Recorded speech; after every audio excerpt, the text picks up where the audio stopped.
நாளிலும் கர்த்தர் நம்மோடு மட்டுமாக இருந்து வழி நடத்தினபடி நாளை கர்த்தருக்கு நன்றி செலுத்துவோம். எங்கள் அன்பின் பரம தகப்பனே உமக்கு நாங்கள் நன்றி செலுத்துகிறோம், உம்மை துதிக்கிறோம், உம்மை சுரஸ்தரிக்கிறோம். அருமையான காலை வேலையில தகப்பன் இந்த செப்ப வேலையில நாங்கள் இணைந்து ஜெபிக்கும்படியாக வார்த்தையை தியானிக்கும்படியாக கூடி வந்திருக்கிறோம். வேதாமத்திலிருந்து ஒரு பகுதியை நாங்கள் தியானிக்கும் போது கர்த்தர் நீர் எங்களோடு இடைபடும்படியாக எங்களோடு பேசும்படியாக நாங்கள் செபிக்கிறோம். எல்லாருடைய இருதயத்தின் நினைவுகளும் தியானங்களும் உடைய சமூகத்துல தகப்பனை உண்மை நோக்கி இருக்கும்படியாக எல்லா தகப்பனை அப்பா சொல்ற வார்த்தைகளை இருதயத்தில பதித்துக் கொள்கிறவர்களாக காணப்பட உங்களுடைய வாழ்க்கையில இருக்கிற தேவைகளை சந்தையும் மனதின் விருப்பங்கள் வாஞ்சைகளை நிறைவேற்றி தரும்படியாக நாங்கள் நாளில் நாங்கள் தியானிக்கிற வேத பகுதி மூலமாக எங்களோடு இடைபடும்படியாக நாங்கள் நிறைவு செய்கிறதற்காக மற்றும் நன்றி நன்றி நன்றி செலுத்தும் நல்ல பிதாவே ஆமென்.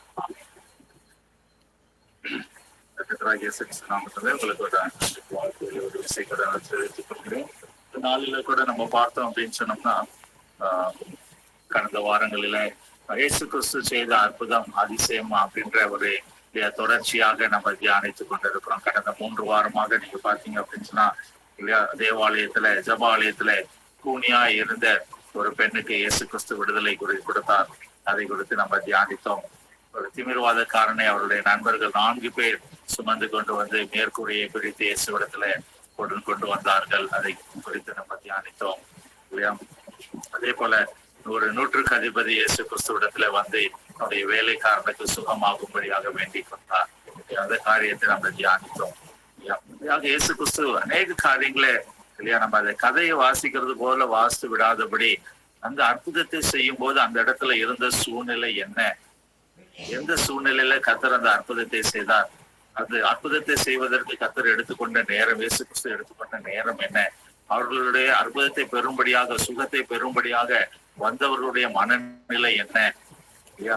இப்படியாக அந்த பகுதியை நாம ஆராய்ந்து பார்க்கும்போது கர்த்தர் நம்முடைய வாழ்க்கையில நம்மோடு பேசுகிறவராக அவர் இருக்கிறார். இந்த நாளில கூட வேதாகமத்துல மத்தேயு எழுதின சுவிசேஷம் 14ஆம் அதிகாரத்திற்கு நேராக எடுத்துக்கொள்வோம். மத்தேயு 14ஆம் அதிகாரம், மத்தேயு 14ஆம் அதிகாரம் 24ஆம் வசனத்திலிருந்து 15 உள்ள பகுதி முதல் வசனத்தை அதற்குள்ளாக படகு நடுக்கடலில சேர்ந்து எதிர்காற்றா இருந்தபடியால் அலைகளின் அலைவுபட்டது. இரவின் 4ஆம் ஜாமத்திலே. முதலாவதாக இந்த இடத்துல ஒரு சூழல், என்ன சூழல், இயேசு கிறிஸ்துவின் சீஷர்கள் படகுல ஏறி ஒரு பகுதியில இருந்து அந்த பகுதியில போறாங்க. அப்போ அந்த இடத்துல நடந்த ஒரு சம்பவம் இல்லையா, என்ன நடந்தது அப்படின்னு சொல்லி பாத்தீங்கன்னா, கடல்ல அந்த அலை அதிகமானபடியினால இல்லையா, இந்த கொந்தளிப்பு அதிகமாக இருந்தபடியினால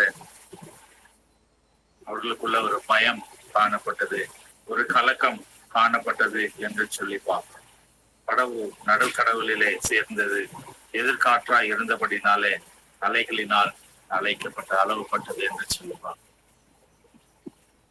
சூழ்நிலை எப்படி காணப்படுகிறது? கொந்தளிக்கும் கடல், நள்ளிரவாய் இருக்கிறபடினால இருள் சூழ்ந்த ஒரு சூழ்நிலை, பயத்துல இருக்கிறதான சிஷ்யர்கள். இப்படிதான் நம்முடைய வாழ்க்கை அநேக நேரங்களில காணப்பட்டு கொண்டிருக்கிறது. நடுக்கடலில விடப்பட்டது போல ஒரு தனிமையின் உணர்வு.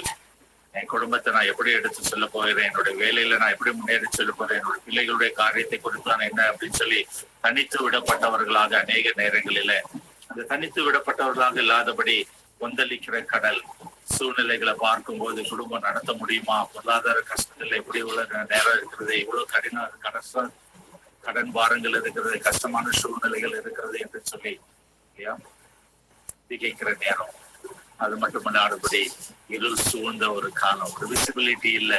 அடுத்தது நான் என்ன செய்யணும், அடுத்தது நான் எப்படி முன்னேறி செல்லணும், வலதுபுறம் செல்லணுமா இடதுபுறம் செல்லணுமா, இருள் சூழ்ந்த ஒரு சூழல். நம்முடைய வாழ்க்கை அநேக நேரங்களாக இப்படியாக அலைக்கழிக்கப்படுகிற சூழல் நம்முடைய வாழ்க்கையில, தனிப்பட்ட வாழ்க்கையில, குடும்ப வாழ்க்கையில, ஆவிக்குரிய வாழ்க்கையில காணப்பட்டு கொண்டு இருக்கிறத நாம உணர்கிறோம். இப்படியான ஒரு சூழ்நிலையில தான் குடும்பத்துல ஒரு புயல், பொருளாதார சூழ்நிலை என்ற புயல், இல்லையா நோய், வியாதி, இல்லையா ஊழியத்துல போராட்டம், டிப்ரெஷன், மன அழுத்தம், இதெல்லாம் அநேக நேரங்களில் நம்முடைய வாழ்க்கையில காணப்பட்டு கொண்டு.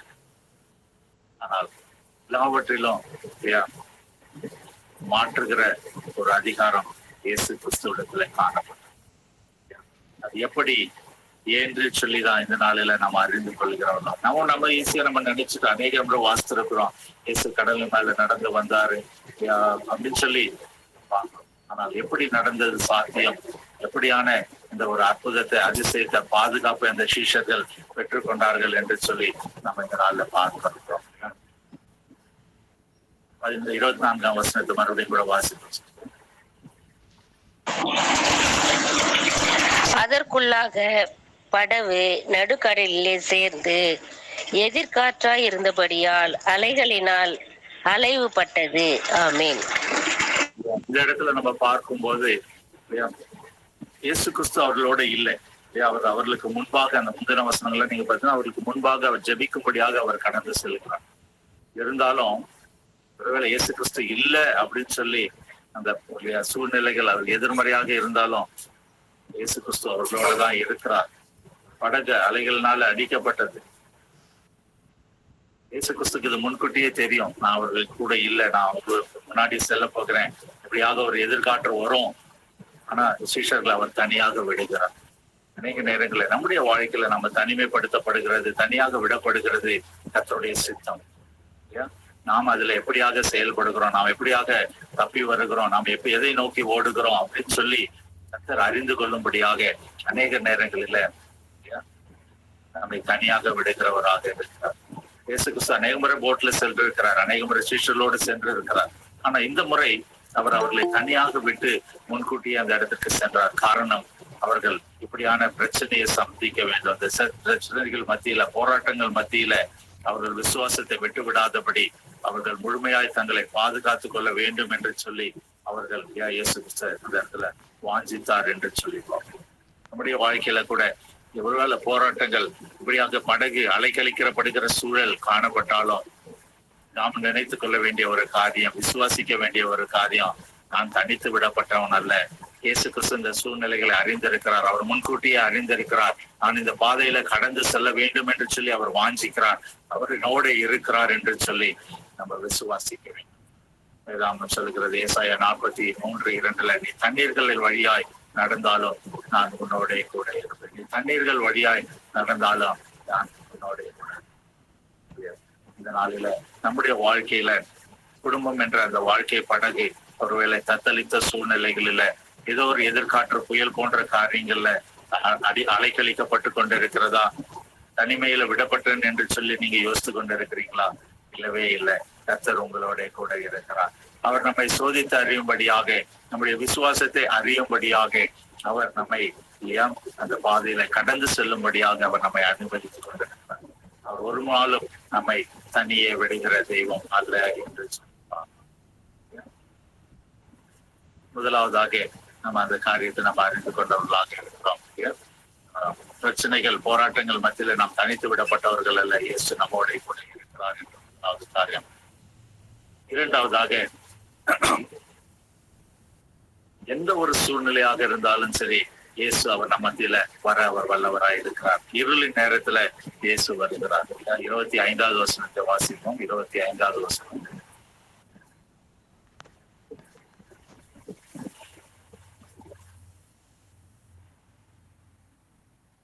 இரவின் 4ஆம் ஜாமத்திலே இயேசு கடலின் மேல் நடந்து அவர்களிடத்து வந்தார். ஆமீன். 4ஆம் ஜாமம் என்பது ஒரு அதிக இருள் நிறைந்த ஒரு நேரம். அதுல இயேசு கிறிஸ்து வந்தார் என்று சொல்லுவோம். ஒருவேளை அந்த நேரத்தை யோசித்து பார்க்கும்போது ஒரு தாமதமாக இருந்திருக்கலாம், அலக்கழிக்கப்பட்ட சூழ்நிலைகளாக இருக்கலாம், நமக்கு உதவி செய்பவர்கள் யாராவது வருவார்களா வரமாட்டார்களா என்று சொல்லி யோசித்து கொண்டிருக்கலாம். ஆனால் இயேசு கிறிஸ்து ஒருவேளை தாமதிப்பது போல காணப்படலாம். நம்முடைய வாழ்க்கையில கூட தாமதிப்பது போல தோன்றலாம்.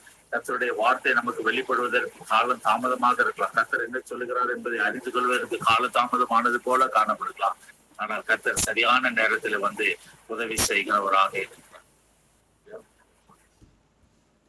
இந்த நேரத்துல நாம் அதை அறிந்து கொள்கிறவர்களாக காணப்படும். கர்த்தர் நிச்சயமாகவே உதவி செய்ய அவர் வருவார். எப்பேற்பட்டதான இருளான சூழ்நிலையாக இருந்தாலும் சரி, எப்பேற்பட்டதான ஒரு கைவிடப்பட்ட சூழ்நிலையாக இருந்தாலும் சரி, இயேசு கிறிஸ்து வந்து நமக்கு உதவி செய்ய வல்லவராக இருக்கிறார் என்று சொல்லி நினைச்சு கொண்டிருக்கலாம். எல்லாம் முடிஞ்சு போச்சே, இனிமேல நான் என்ன பண்ண போறேன் அப்படின்னு சொல்லி. லாசரு இறந்த பிறகுதான் இல்லையா இயேசு கிறிஸ்து வந்து அவனை உயிரோட எழுப்பினார் என்று சொல்லிப்பார். ஒருவேளை உங்களுடைய வாழ்க்கையில சில தாமதங்கள், ஒருவேளை உங்களுடைய வாழ்க்கையில தனித்து விடப்பட்ட சூழல்கள், ஒருவேளை உங்களுடைய வாழ்க்கையில இருளான சூழ்நிலைகள் காணப்பட்டு கொண்டு இருக்கிறதா, கர்த்தர் இந்த நாளில அவைகளை ஒரு அற்புதங்களாக, ஒரு அதிசயங்களாக, ஒரு விடுதலை கொடுக்கிற ஒரு ஆச்சரியமான காரியங்களாக மாற்ற அவர் தாமதித்தாலும் அவருடைய வருகையில ஒரு அற்புதம் நிகழும். நம்ம ஆசிரியருடைய வாழ்க்கையில நம்ம அதை காண முடியும். அவர் தாமதம் வைத்தார், ஆனால் அந்த இடத்துல ஒரு அற்புதம் நிகழ்ந்தது என்று சொல்லி நம்ம பார்க்கிறோம். இருளின் ஆதிக்கம் எங்க இருக்குதோ அந்த இடத்துல வெளிச்சத்தை கொடுக்கும்படியாக மெய்யான ஒளியாகிய இயேசு கிறிஸ்து உலகத்துல வந்தார் என்று சொல்லிப்பார். ஒருவேளை இருள் என்று சொல்லி, கலக்கம் என்று சொல்லி, பயம் என்று சொல்லி இந்த நாள்ல இந்த செய்தியை கொண்டிருக்கிறீங்களா? இயேசு கிறிஸ்து உங்கள் அருகிலே அவர் வர சித்தமுள்ளவராக இருக்கிறார். விடுதலை கொடுக்க அவர் சித்தமுள்ளவராக இருக்கிறார் என்று சொல்லி. மூன்றாவதாக 26ஆம் வசனத்தை நம்ம வாசிப்போம். அவர் கடலின் மேல் நடக்கிறதை சீஷர்கள் கண்டு கலக்கம் அடைந்து ஆவேசம் என்று சொல்லி பயத்தினால் அலறினார்கள். ஆமீன். பயம் வந்ததுக்கு அப்புறமா அவர்களுக்குள்ள இருந்த விசுவாசம் மறைக்கப்படுகிறது. பயம் விசுவாசத்தை மறைக்கிறது தான் மூன்றாவது குறிப்பு. பயம் விசுவாசத்தை மறைக்கிறது. நமக்கு எல்லாம் விசுவாசம் இருக்கும். கர்த்தர் எனக்கு விடுதலை கொடுப்பார், ஜெயத்தை கொடுப்பார், இல்லையா வாழ்க்கையில உயர்த்துவார், நன்மையானதை தருவார் என்று சொல்லி அநேக வாக்கு தத்தங்கள், அநேக வார்த்தைகளை நம்ம வைத்திருக்கிறோம், விசுவாசிக்கிறோம். ஆனா ஏதோ ஒரு பயம், சின்ன ஒரு பயம் சத்ருவானன் கொண்டு வந்து போட்ட உடனே இல்லையா நமக்குள்ள இல்லையா அந்த விசுவாசத்தை, அந்த பயம் என்ன பண்ணிக்கிறது, அப்படியே மறைத்து விடுகிறது. விசுவாசம் ஒளிஞ்சு போல விசுவாசத்தை மறைத்து விடுகிறது. இது நம்ம உணர்ந்தவர்களாக நம்ம காணப்படும். சீஷர்கள் பயந்தார்கள். இயேசு கிறிஸ்துவ பாக்குறாங்க, ஆனா இயேசு கிறிஸ்து என்று சொல்லி அறியவில்லை. அவர் என்ன பண்றாங்க, ஏதோ ஒரு ஆவேசம், பிசாசு என்று சொல்லி பயப்படுகிறவர்களாக அவர்கள் பயப்பட்டு காணப்பட்டார்கள். அநேக நேரங்களில் நம்முடைய பிரச்சனைகள் மத்தியில, போராட்டங்கள் மத்தியில கர்த்தர் நமக்கு உதவி செய்வதற்கு அவர் நம்ம அதுக்கு அருகிலேயே தான் இருக்கிறார், நம்மோடே தான் இருக்கிறார், நமக்கு ஆலோசனை கொடுத்து கொண்டே தான் இருக்கிறார். வார்த்தைகள் மூலமாக, செய்திகள் மூலமாக, பாடல்கள் மூலமாக, ஆராதனைகள் மூலமாக, நம்முடைய தனிப்பட்ட ஜெப வேலையின் மூலமாக அவர் நமக்கு ஆலோசனை கொடுத்து கொண்டே நம்ம கிட்டதான் இருக்கிறாரு. ஆனா அதை கேட்கிறதற்கோ, அதை பார்க்கிறதற்கோ ஒரு தடையாக நம்முடைய பயம் காணப்பட்டு கொண்டது. இந்த நாளில நாம இதை அறிந்து கொள்கிறவர்களாக காணப்பட வேண்டும். சின்ன சின்ன பிரச்சனைகளுக்கெல்லாம் பெரிதாக ஒரு பயம் வந்து, டாக்டர் கிட்ட போனா ஒரு சின்ன ஒரு ஸ்கேன் ரிப்போர்ட் எடுங்க அப்படின்னு சொன்னா பயம் வந்துடுது, நம்பிக்கை போயிடுது. ஐயோ என்ன ஆயிடுமோ, எப்படி ஆயிடுமோ, அது இப்படி ஆகிறதுமோ, எப்படி ஆகிறதுமோ என்று. சின்ன ஒரு பொருளாதார கஷ்டம், கடன் பாரம் வந்துருச்சுன்னா மன அழுத்தம், ஐயோ எப்படி வெளியே வர போறேன், இது குடும்பத்தை நாசம் பண்ணிடுமோ, வட்டி இவ்வளவு கட்டணும்னு ஆயிடுச்சு. பயத்தை நீக்கி போடுகிறவர்களாக நாம காணப்படும். பயப்படக்கூடாது இல்லையா? அநேக முறை வேதாந்தத்துல பயப்படாது என்று சொல்லி நம்ம பயப்படாது இருக்கும்படியாக நாம் அழைக்கப்படும். அவருடைய பிள்ளைகளாக இருக்கிறபடினால நாம் பயப்படக்கூடாது. பயத்தை எடுத்து போடுகிறவர்களாக அவர் பயப்படுகிறதற்கான அப்படியான ஒரு காரியத்தை அவர் நமக்கு கொடுக்கிறார். அப்பா பிதாவின் கூப்பிடுகிற புத்திர சுவீகாரத்தின் ஆவியை நமக்கு. ஆகையினால இந்த நாளில பயப்படுகிறவர்களாக இல்லாதபடி, நம்முடைய பயத்தினால நம்முடைய விசுவாசம் மழுங்கடிக்கப்படுகிறது, மறைக்கப்படுகிறது, இதை உணர்ந்தவர்களாக நம்ம காணப்படும். அநேக நேரங்களில் நம்ம டைரக்ஷன் தெரியல, என்ன செய்யறது, அடுத்தது என்ன செய்யறது என்று சொல்லி ஒருவேளை பதற்ற சூழல் காணப்பட்டு கொண்டிருக்கிறதா? அப்போ உங்களுடைய விசுவாசம் பயத்தினாலே மறைக்கப்பட்டிருக்கிறது என்று சொல்லி நீங்கள் உணர்ந்து கொண்டு அந்த பயத்தை கடிந்து அப்புறப்படுத்தி, பொல்லாத பிசாசை, பயத்தை கொண்டு வருகிற பிசாசை அப்பாலே போய் என்று சொல்லி அந்த பயத்தை கடிந்து அப்புறப்படுத்திங்க. உங்களுடைய விசுவாசம் வெளிப்படும். உங்களுக்கு முன்பாக நல்ல ஒரு திறந்த வாசலை கட்டணும் அறிந்து கொள்கிறவர்களாக நம்ம காணப்படும். அடுத்தபடியாக 4வதாக விசுவாசம், அந்த பயத்தினால மறைக்கப்பட்ட விசுவாசம் நீக்கப்படுகிறது. எப்படி இயேசு கிறிஸ்து வருகிறாரு, இயேசு கிறிஸ்து பேச ஆரம்பிக்கிறாரு. பேச ஆரம்பிச்ச உடனே இல்லையா அந்த பயம் நீங்கிறது. பயம் நீங்கின உடனே இல்லையா விசுவாசம் படகுல இருந்து வெளியே வர செய்கிறது. விசுவாசம் அதிசயமான காரியங்களை செய்ய வைக்கிறது. விசுவாசம் அற்புதங்களை பெற்றுக்கொள்ள கிரியை செய்கிறது. விசுவாசம் இயற்கைக்கு அப்பாற்பட்ட காரியங்களை செய்ய வைக்கிறது. இதுதான் அடுத்த குறிப்பு 28, 29 வாசிப்பு. 28, 29. பேதுரு அவரை நோக்கி, ஆண்டவரே, நீரே ஆனால் நான் ஜலத்தின் மேல் நடந்து உம்மிடத்தில் வர கட்டளையிடும் என்றான். அதற்கு அவர், வா என்றார். அப்போது பேதுரு படவை விட்டு இறங்கி இயேசுவினிடத்தில் போக ஜலத்தின் மேல் நடந்தான்.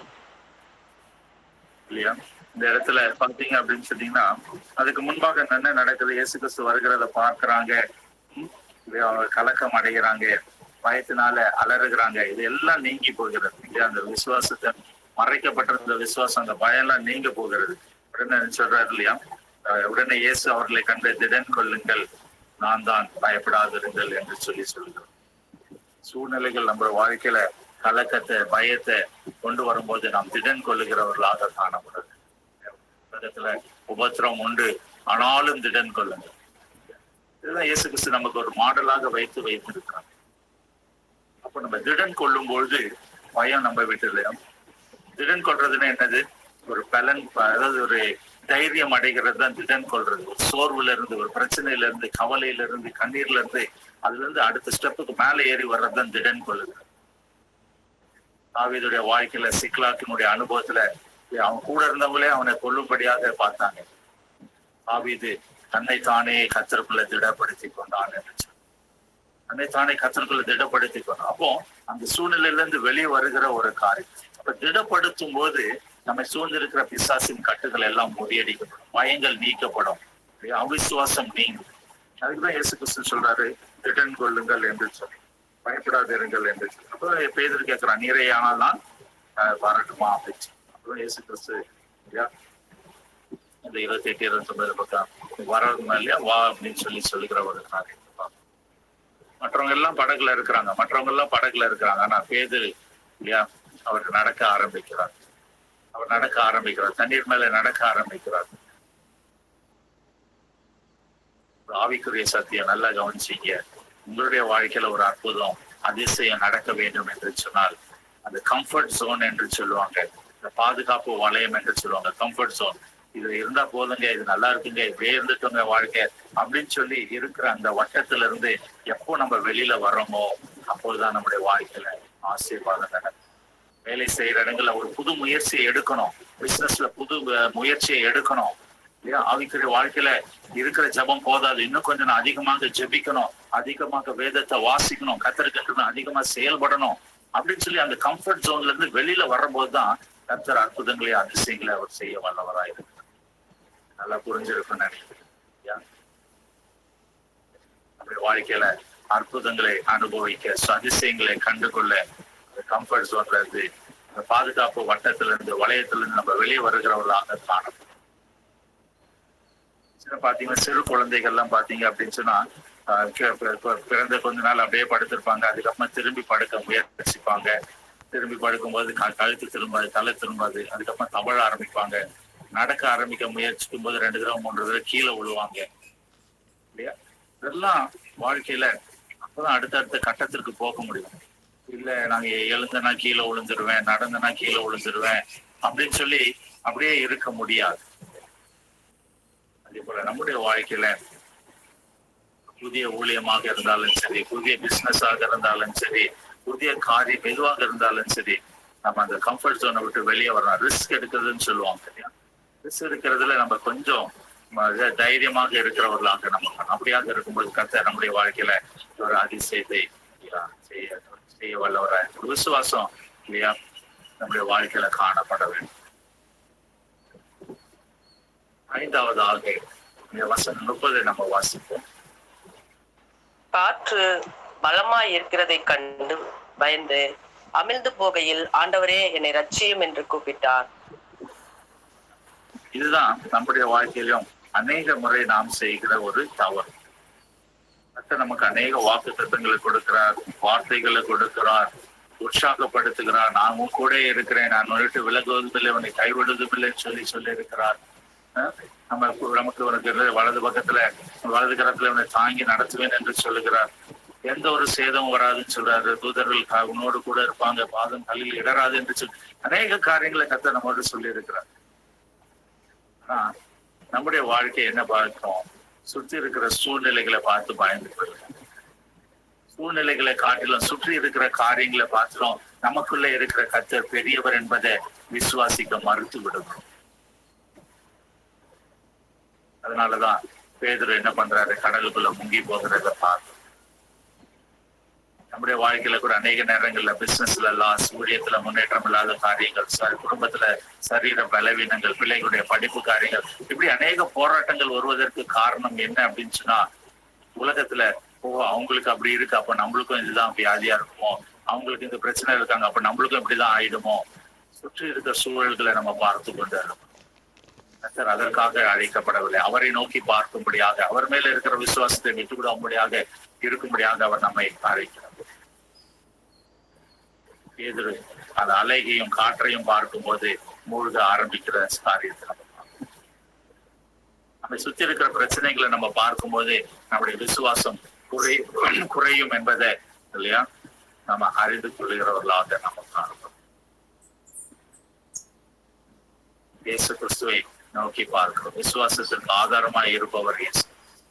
அவரையே நம்ம நோக்கி பார்க்கிறவர்களாக, அவரே நம்ம நோக்கி முன்னேறி செல்கிறவர்களாக நாம காணப்படும்.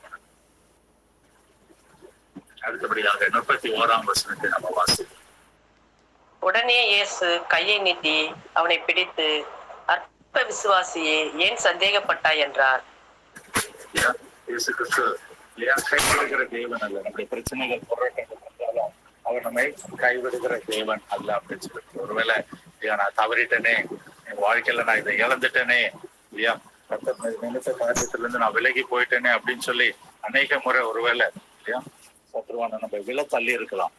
நாம வாஞ்சித்து இருக்க மாட்டோம், நாம விருப்பப்பட்டிருக்க மாட்டோம். ஆனா சத்ருவானவன் நம்ம நயவஞ்சகமாக நம்மை இல்லையா கீழே தள்ளி விட்டு இருப்போம். ஆனால் அதனால நாம ஒரு நாள் நம்முடைய வாழ்க்கை முடிஞ்சு போச்சு அவ்வளவுதான் என்று சொல்லி நினைக்க தேவையே இல்லை. இயேசு கையை நீட்டி கொண்டுதான் இருக்கிறார். கையை நீட்டி கொண்டுதான் இருக்கிற மகனே, மகளே, என் கையை பிடித்துக்கொள் என்று சொல்லி அவர் கையை நீட்டி கொண்டுதான் இருக்கிறார். ஒரு நாள் நம்மை கைவிடுகிற தேவன் அல்லவே. நம்முடைய அவிசுவாசம், உலக பிரகாரமான காரியங்கள், இது நாம தான் அவருடைய கரத்தை விட்டுட்டு விலகி சென்று கொண்டார். அவர் நாம விழுந்தாலும் அவர் நம்மை தூக்கி எடுக்கிற தேவனாய் இருக்கிறார். எப்படி ஒரு குடும்பத்துல ஒரு சின்ன குழந்தை நடக்கும்போது விழும்போ விளற மாதிரி ஒரு சூழ்நிலை வரும்போது அவர் தகப்பனோ தாயோ அந்த பிள்ளையினுடைய கரத்தை பிடிக்கிறாங்களோ, அதே போல இயேசு கிறிஸ்துவன் அவருடைய கரத்தை நீட்டி நம்ம பிடிக்கிறவராக இருக்கிறார். நம்முடைய சூழ்நிலைகள் எதுவாக இருந்தாலும் சரி, பிரச்சனைகள் எதுவாக இருந்தாலும் சரி, அவர் கைவிடாத தேவனாய். நாம ஒன்று செய்ய வேண்டியது ஒன்று, நம்முடைய விசுவாசத்தை அவர் மேலே நோக்கமாய் வைக்க வேண்டும். அவரை விட்டு நம்ம அக்கறையில் அங்கேயும் இங்கேயும் பார்க்கிறவர்களாக இல்லாதபடி. இடரல்கள் வரதான் செய்யும். இடரல்கள் இல்லாத மனிதர்கள் இந்த உலகத்துல இல்லவே இல்லை, இல்லையா? இயேசு கிறிஸ்துடைய சீஷர்கள் இடறி போனார்கள் என்று சொல்லிப்பாங்க. இடரல்கள் வரதான் செய்யும். சத்ருவானவன் அதுதான் அவனுடைய வேலை. அதற்கு இடம் கொடுக்காதபடி நாம் ஜாக்கிரதையாய் விழிப்புள்ளவர்களாய் இருக்கும்படியாக கத்திருந்தனால நம்மை அழைக்கிறார் என்று சொல்லி பார்க்கிறோம். இன்னும் இயேசு கிறிஸ்து அவர் கரத்தை நீட்டி கொண்டுதான் இருக்கிறார். ஒருவேளை இந்த உலகத்தை பார்த்து, புயலை பார்த்து, கடன் பாரங்களை பார்த்து, வியாதியை பார்த்து, பிள்ளைகளுடைய எதிர்காலத்தை பார்த்து, என் குடும்பத்துல எப்படியான ஒரு சூழ்நிலை இருக்கிறது என்று சொல்லி இவைகளை பார்த்து இயேசு கிறிஸ்துவை பார்க்காதபடி சூழ்நிலைகளில், இந்த உலகத்துல பிரச்சனைகளில் அமிழ்ந்து போகிற சூழ்நிலையில காணப்பட்டு கொண்டிருக்கிறீங்களா? இந்த நாளில அவைகளிலிருந்து உங்களுடைய கண்களை எடுத்து கரத்தை நீட்டி கொண்டிருக்கிற இயேசு கிறிஸ்துவை நோக்கி பார்க்கும்படியாக, அவருடைய கரத்தை பிடித்துக் கொள்ளும்படியாக கர்த்தர் இந்த நாளில் அவர் நம்மை அழைக்கிறவராக இருக்கிறார் என்று சொல்லிப்பார். அடுத்தபடியாக 7வதாக நம்ம பார்க்கிறோம் இல்லையா? 32வது வசனத்தை நம்ம வாசிப்போம். 32வது வசனம். அவர்கள் படவில் ஏறின உடனே காற்று அமர்ந்தது. அல்லேலூயா. அப்போ முக்கியமான ஒரு காரியம். படகுல ஏறின போது காற்று அமர்ந்து போயிட்டு, காற்று நின்று போயிற்று. படகு என்பது பொதுவாக குடும்பத்தை குறிக்கிற ஒரு காரியமாக சொல்லுவாங்க இல்லையா? குடும்பம் என்பது ஒரு படகு. நம்முடைய குடும்பத்துல இயேசு கிறிஸ்துவை நாம் ஏற்றுக்கொள்கிறவர்களாக காணப்பட வேண்டும்.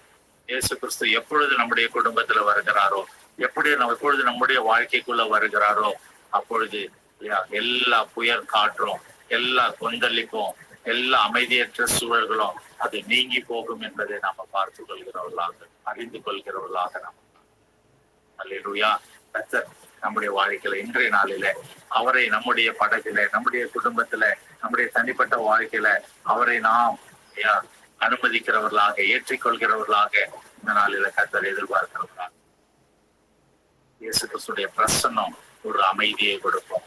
அவருடைய பிரசன்னம் ஒரு அமைதியை கொடுக்கும். காற்று கொந்தளிப்பு எல்லாம் அமைதியாகிப்போம். ஒருவேளை என் குடும்பத்துல சமாதானம் இல்லையே, என் குடும்பத்துல சந்தோஷம் இல்லையே, எப்பொழுதும் சண்டை சச்சரவா இருக்கிறத, மனைவி கணவனுக்குள்ள பிரச்சனைகள், பிள்ளைகளுக்கு பெற்றோர்களுக்கு பிரச்சனையா இருக்கிறதே, எதை சொன்னாலும் சண்டை வருகிறது, எதை சொன்னாலும் கேட்க மாட்டேங்கிறாங்களே என்று சொல்லி ஏதோ ஒரு காரியத்தை குறித்து அங்கலாய்ப்போட இந்த நாள்ல காணப்படுகிறீங்களா? உங்க குடும்பத்துல ஒரு சமாதானத்தையும் அமைதியையும் சந்தோஷத்தையும் கொடுத்து கர்த்தர் வாஞ்சித்து கொண்டிருக்கிறார். ஒன்றே ஒரு காரியம், நம்முடைய சுய முயற்சிகளை விட்டுவிட்டு, சுய ஞானத்தை விட்டுவிட்டு இயேசு கிறிஸ்துவை நம்முடைய குடும்பத்துல அனுமதிக்கிறவர்களாக நம்ம மாறுவோம். இயேசு கிறிஸ்துவை நம்முடைய குடும்பத்துல அனுமதிக்கிறவர்களாக நம்ம மாறுவோம். அவர் நம்முடைய படகுல ஏறும்போது காற்று நின்று போகிறது, காற்று அமைதலாகிறது, ஒரு அமைதி உண்டாகிறது, ஒரு சமாதானம் உண்டாகிறது என்று சொல்லி அறிந்து கொள்ள முடியும்.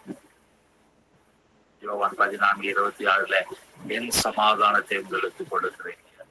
உலகம் தரக்கூடாத சமாதானத்தை அவர் நமக்கு கொடுக்கிறார், ஒரு அமைதியை கொடுக்கிறார். இந்த நாளில 7 காரியங்களை பார்த்தோம். நாம் அறிந்து கொள்ள வேண்டிய காரியம், நம்முடைய வாழ்க்கையில புயல் வரலாம், ஆனால் இயேசு கிறிஸ்து கூட இருக்கிறார் என்ற அந்த எண்ணம் நமக்கு காணப்பட வேண்டும். ஆகையினால நாம பயப்படக்கூடாது. விசுவாசத்தை முன்னிறுத்துகிறவர்களாக நம்ம காணப்பட வேண்டும். கண்களை இயேசுவை நோக்கி வைக்கிறவர்களாக காணப்பட வேண்டும். ஒருவேளை இடரல்கள் வரலாம், சூழ்நிலை நிமித்தம் இடரல்கள் வரலாம், மூழ்கி போற சூழ்நிலைகள் வரலாம். ஆனால் இயேசு கிறிஸ்து கரம் பிடித்து தூக்க வல்லவராய் இருக்கிறார். முடிவில ஒரு ஜெயத்தை கொடுத்து அவர் வல்லவராய் இருக்கிறார். புயல் அமைதியாகும், சமாதானம் உண்டாகும், மகிழ்ச்சி உண்டாகும், சந்தோஷம் உண்டாகும் என்பதை நம்ம அறிந்து கொள்கிறவர்களாக காணப்படுகிறோம். நம்ம ஜெபிப்போமா? நம்ம ஜெபிக்கலாமா? கண்ணை மூடி ஒரு நிமிஷம் யோசித்து பார்ப்போம். என்னுடைய வாழ்க்கையில, என்னுடைய குடும்பத்துல என்ன புயல் இந்த நேரத்துல வீசிக்கொண்டு, எந்த ஒரு காற்று இந்த வீசத்துல என்னுடைய குடும்பத்துல அடித்து கொண்டு இருக்கிறது? ஒரு நிமிஷம் யோசித்து பாருங்க. எதை குறித்து நீங்க கலங்கி கொண்டு இருக்கிறீங்க? எதை குறித்து நீங்க அங்கலாய்த்து கொண்டு இருக்கிறீங்க? இந்த நாளில அந்த பயத்துல இருந்து விடுபடும்படியாக, உங்கள் விசுவாசத்தை அதிகப்படுத்தும்படியாக, இயேசு கிறிஸ்துவை நோக்கி உங்களுடைய கரத்தை நீட்டும்படியாக அழைக்கப்படுகிறது. நோய், குடும்ப பிரச்சனை, பொருளாதார நெருக்கடி, ஊழியத்துல சோர்வு, எந்த ஒரு காரியமாக இருந்தாலும் சரி, இயேசு கிறிஸ்து இருளின் மத்தியில, 4ஆம் ஜாமத்துல அந்த இருளின் மத்தியில வந்து உதவி செய்ய அவர் வல்லவராக இருக்கலாம். உங்களோட சூழ்நிலை எப்படிப்பட்ட சூழ்நிலையாக இருக்கலாம், 4ஆம் ஜாமத்து இருளை போல ஒரு சூழ்நிலையாக இருக்கலாம். ஆனால் இயேசு கிறிஸ்து அவர் உதவி செய்ய வல்லவராக இருக்கிறார். எங்கள் அன்பின் பரம தகப்பனே, அப்பா சொல்றேன், எங்களுடைய வாழ்க்கையில காணப்படுகிற புயல்கள், பிரச்சனைகள், போராட்டங்கள் எல்லாவற்றையும் தகப்பனே நீ நீக்குகிறீர், அதற்காக உமக்கு நன்றி. பயத்தை அகற்றுகிறீர், உமக்கு நன்றி. விசுவாசத்தை அதிகரிக்க பண்ணுகிறீர், அதற்காக உமக்கு நன்றி நன்றி நன்றி செலுத்துகிறோம். மூழ்கி கொண்டிருக்கிற எங்களுடைய வாழ்க்கையில தகப்பனே அப்பா சோஸ்திரம் தகப்பனே, எங்களை கரம் பிடித்து நீ தூக்குகிறீர், அதற்காக உமக்கு நன்றி செலுத்துகிறோம். எங்களுடைய குடும்ப வாழ்க்கையில தகப்பனே அப்பா, நாங்கள் தங்கி இருக்கிற இடங்களில, வேலை செய்கிற ஸ்தலங்களில, ஊழியத்தின் பாதையில தகப்பனே ஒரு சமாதான சமாதானம், ஒரு அமைதி உண்டாகும்படியாக கர்த்தர் நீர் கிருபை செய்கிறீர். அதற்காக உமக்கு நன்றி நன்றி செலுத்துறப்பா. இந்த நாள்ல இணைப்புல இருக்கிற ஒவ்வொருவருடைய கருத்துல ஒப்பு கொடுக்கிறோம் தகப்பனே. இந்த வார்த்தை ஒவ்வொருடைய தகப்பனே மனதிலும் தகப்பனே நீர் அப்பா சோசனம் பஸ்ம தாணி போல நீர் அப்பா நீர் இறக்கி வைத்திருக்கிறீர். அதற்காக உமக்கு நன்றி. சூழ்நிலைகளை பார்த்து கலங்கி விடாதபடி, தவித்து விடாதபடி தகப்பனே இந்த நாளில தகப்பனே உங்களுடைய கரத்தை பிடித்துக் கொள்ள தகப்பனே நீர் கிருபை செய்திருக்கிறீர். அதற்காக உமக்கு நன்றி. நாளும் இந்த வார்த்தையை தகப்பனே நீர் செய்த அற்புதங்களின் வரிசையில நாங்கள் தியானிக்கும்படியாக கிருபை செய்தீரே. உமக்கு நன்றி நன்றி சொல்றோம். எங்களை தாழ்த்தி ஒப்பு கொடுக்கிறோம். உங்களுடைய நாம மகிமைப்படட்டும். இப்ப இயேசு கிறிஸ்து ஜெபிக்கிறோம் நல்ல பிதாவே. ஆமென் ஆமென்.